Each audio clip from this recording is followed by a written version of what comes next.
We have the all-new 2025 model BMW M5 Touring here. One of the most controversial BMW M cars that I've seen for the past few years. As soon as I switch the car in M2, we have the V8 turning on.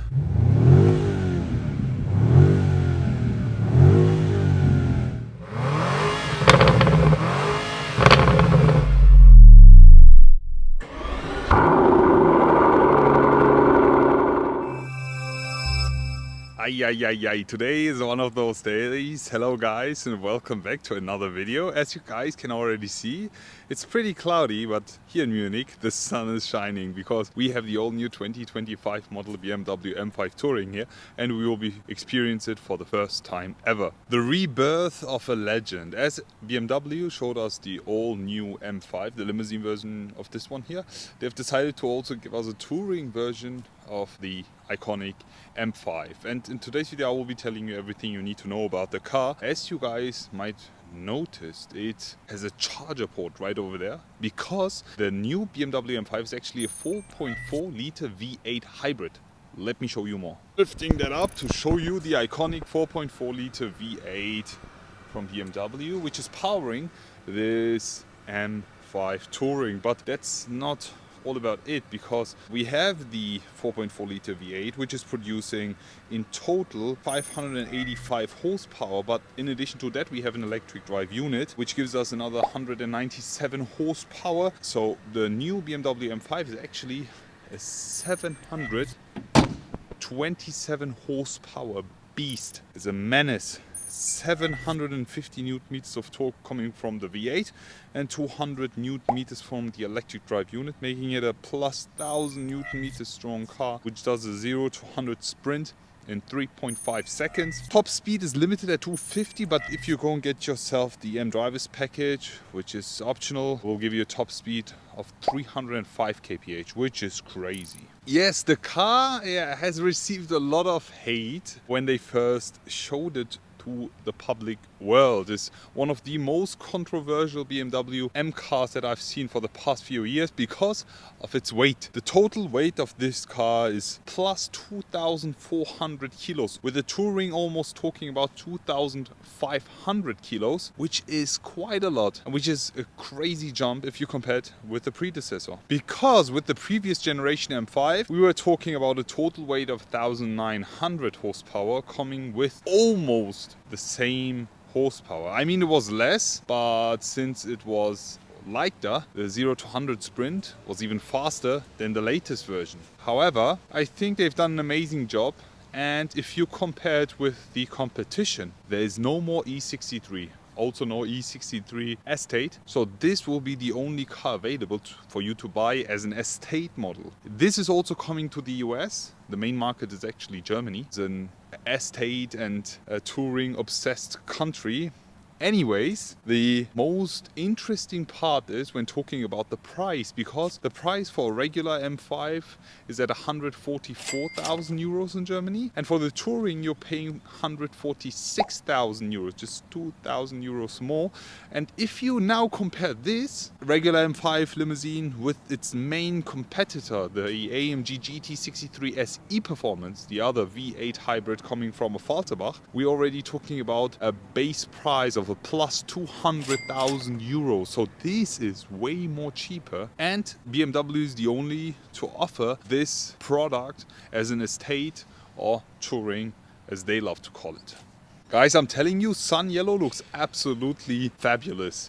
Here you have a quick look at the rear. It looks really special in my eyes, especially with the exterior paint that we have right here. We have 7.5 centimeters wider front body, and also now for the first time ever in the rear we have a wider body. You can see that by the arches right here. Looks pretty special from my eyes. 4.8 centimeters, and we even have a rear axle steering of 1.5 degrees. On the side, you actually notice two quite interesting features. First thing first is the charger port. Here we go. AC charger plug. We have a total electric range of almost 70 kilometers. I think we're talking about 69 kilometers. And you can also gain a lot of energy while driving, recuperating, but depending on your driving style and character. We have these new alloys here looking pretty cool. In the front we are talking about 20 inches, full black, and right behind that we have the carbon ceramic brakes. And if you're going to get yourself an M5 Touring, definitely I recommend you get the carbon ceramic brakes, because these will help you quite a lot, especially when talking about the weight.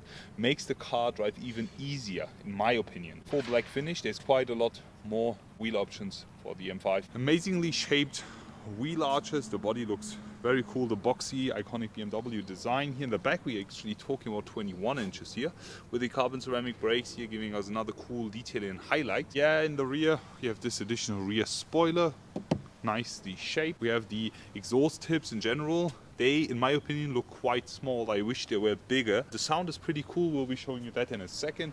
M5 badge. And yeah, in total, the overall design is pretty sporty. What do you guys think? Let's jump inside and let me talk about the inside. You know what's the most interesting thing? That when we got the test car, we got this phone with it. So this phone works as a key. As soon as you jump outside, it locks the car. When you just want to get inside, right before you reach the car, it unlocks the car. It's pretty easy to use. You just put it right over here, and then yeah, you can actually just start the drive without having a physical key. From my perspective, I prefer having the regular key, but yeah, it depends on your driving style if you like it or not. Anyways, here we are right inside. The flat bottom BMW M steering wheel is greeting us. It looks absolutely amazing, perfectly shaped. Also the frame here looks extremely sporty. We have the contrast stitching, the airbag cover which is finished in leather, essential. 12 o'clock mark and red M1 and M2 button, the shift pedals, also the boost button here, looking quite amazing. The interior finish in general is pretty nice, except for a few things. For example, these buttons here. You hear it's finished in plastic. I don't like that. I wish we had another option for that. Apart from that, I quite like the inside. We have the M5 specific seats here, also with the M5 detail, full perforated black regular leather. The top is finished in Alcantara. Even these are finished in Alcantara. That's what I like. And I don't like these stickers nowadays. They put them on every single car. Anyways, we have a curved display here. You can see that here by the top. We have the ambient colors all around. We have two cup holders and the wireless charging. Something that I'm missing here at this point is actually a cover. I wish we had a cover to close all of this space, because it looks too exposed for my eyes. What do you guys think? We have the start stop button right over here. As soon as I push the brake and start the car, that's the sound you're getting, because it's always starting in electric drive. If you start it in comfort mode, then whenever you switch it, the V8 will turn on. We have the perfectly shaped control unit here with the M detail. Lovely, all the buttons, everything. The shift knob right over here looks kind of small. The car is actually ready to drive, but we will be not driving it. The driving impressions are still under embargo. We will be listening to the sound. We'll be putting both windows down for you. And now, as soon as I switch the car in M2, we have the V8 turning on. And now listen to the iconic V8 sound.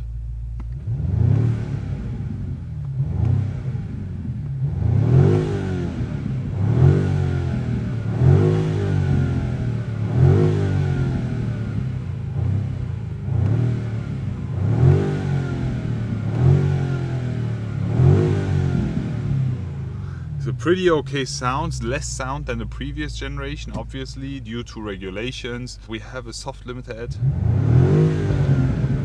7,000 RPM, which is amazing. Nowadays, when we talk about the competition, we are already locked at 4,000 RPM, but I love that here.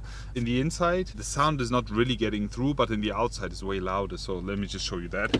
Okay. Now it's time to be listening to the sound of the all new M5 Touring from the outside. From the inside, you got the sound experience already, but from the outside it's even louder. 3, 2, 1, let's start it up. Ooh. And now listen to this.